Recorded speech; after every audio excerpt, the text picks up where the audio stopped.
Barnaby Rudge, A Tale of the Riots of '80, by Charles Dickens. Chapter 50. They were among the first to reach the tavern, but they had not been there many minutes when several groups of men who had formed part of the crowd came straggling in. Among them were Simon Tappertit and Mr Dennis, both of whom, but especially the latter, greeted Barnaby with the utmost warmth, and paid him many compliments on the prowess he had shown. "Which," said Dennis with an oath, as he rested his bludgeon in a corner with his hat upon it, and took his seat at the same table with them, "it does me good to think of. There was an opportunity, but it led to nothing. For my part, I don't know what would. There's no spirit among the people in these here times. Bring something to eat and drink here. I'm disgusted with humanity." "On what account?" asked Mr Tappertit, who had been quenching his fiery face in a half-gallon can. "Don't you consider this a good beginning, mister?" "Give me security that it ain't a ending," rejoined the hangman. "When that soldier went down, we might have made London ours, but no, we stand and gape and look on. The justice, I wish he had had a bullet in each eye, as he would have had if we'd gone to work my way, says, 'My lads, if you'll give me your word to disperse, I'll order off the military.' Our people sets up a hurrah, throws up the game with the winning cards in their hands, and skulks away like a pack of tame curs as they are. Ah!" said the hangman in a tone of deep disgust, "it makes me blush for my fellow creeturs. I wish I'd been born a ox, I do." "You'd have been quite as agreeable a character if you had been, I think," returned Simon Tappertit, going out in a lofty manner. "Don't be too sure of that," rejoined the hangman, calling after him. "If I was a horned animal at the present moment, with the smallest grain of sense, I'd toss every man in this company, excepting them two," meaning Hugh and Barnaby, "for his manner of conducting himself this day." With which mournful review of their proceedings, Mr Dennis sought consolation in cold boiled beef and beer, but without at all relaxing the grim and dissatisfied expression of his face, the gloom of which was rather deepened than dissipated by their grateful influence.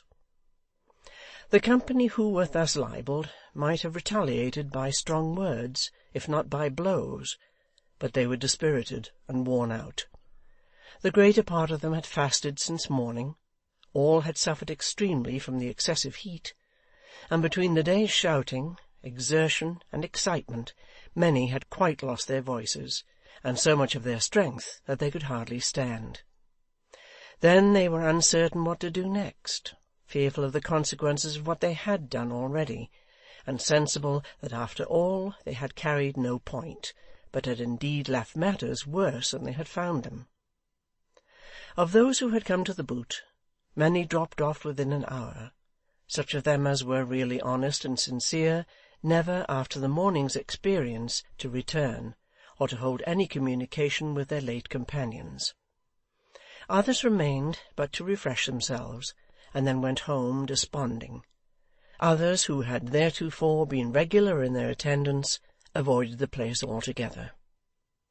The half-dozen prisoners whom the guards had taken were magnified by report into 50 at least, and their friends, being faint and sober, so slackened in their energy, and so drooped beneath these dispiriting influences, that by 8 o'clock in the evening, Dennis, Hugh, and Barnaby were left alone. Even they were fast asleep upon the benches, when Gashford's entrance roused them. "Oh, you are here, then?" said the secretary. "Dear me!"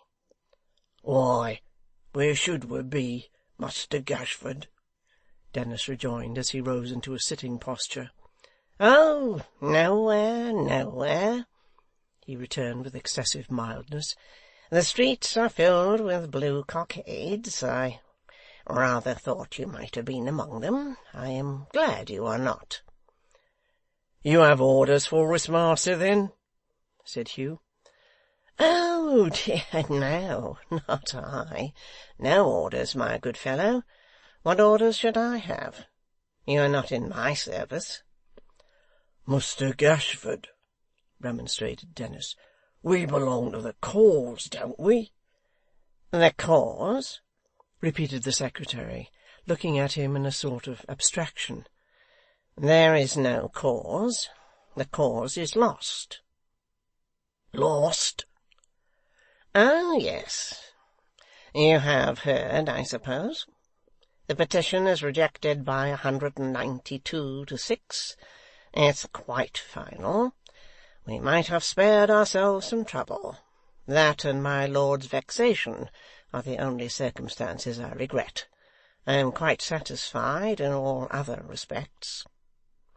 As he said this, he took a penknife from his pocket, and putting his hat upon his knee, began to busy himself in ripping off the blue cockade which he had worn all day, at the same time humming a psalm tune which had been very popular in the morning, and dwelling on it with a gentle regret.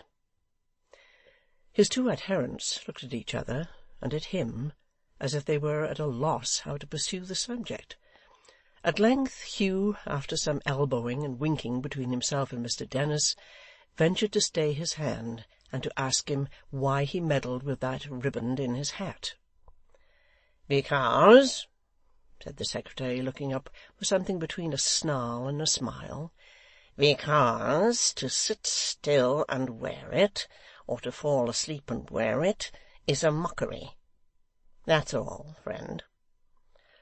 "What would you have us do, master?" cried Hugh.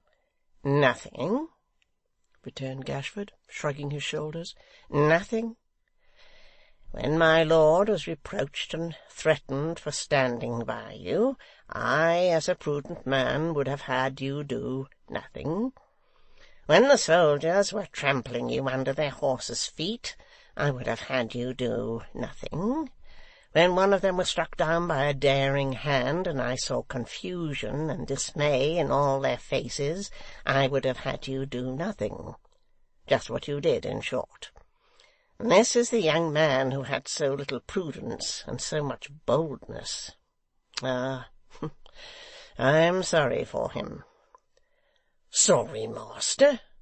cried Hugh. "Sorry, Muster Gashford?" echoed Dennis.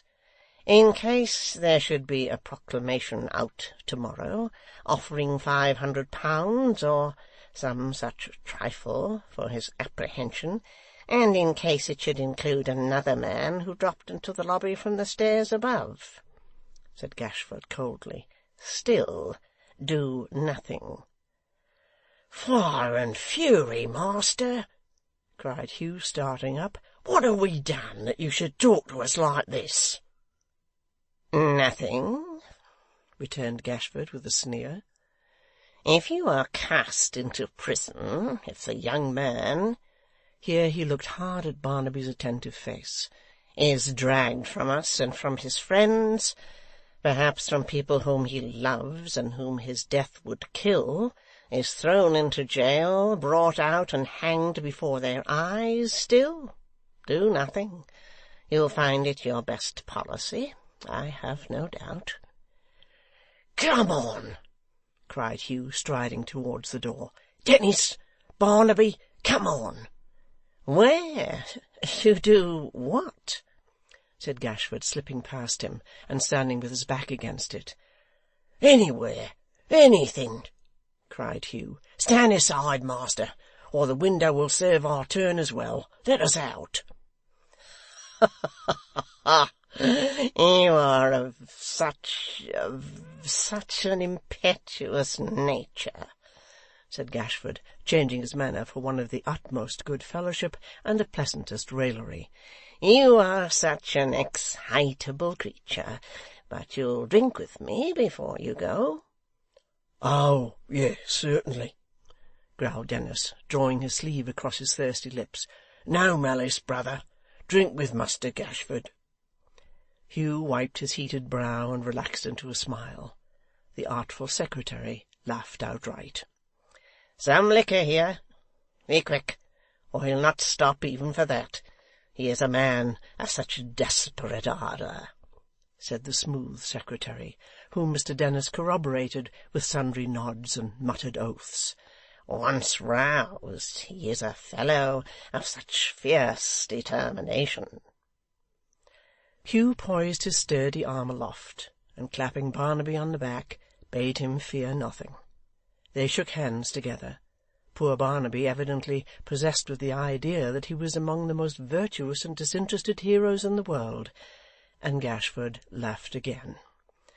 'I hear,' he said smoothly, as he stood among them with a great measure of liquor in his hand, and filled their glasses as quickly and as often as they chose, 'I hear, but I cannot say whether it be true or false, that the men who are loitering in the streets to-night are half disposed to pull down a Romish chapel or two, and that they only want leaders.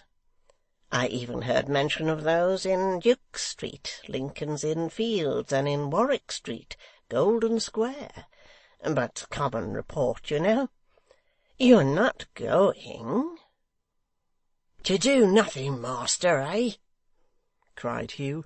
'No jails and halter for Barnaby and me. They must be frightened out of that. Leaders are wanted, are they? Now, boys!' 'A most impetuous fellow!'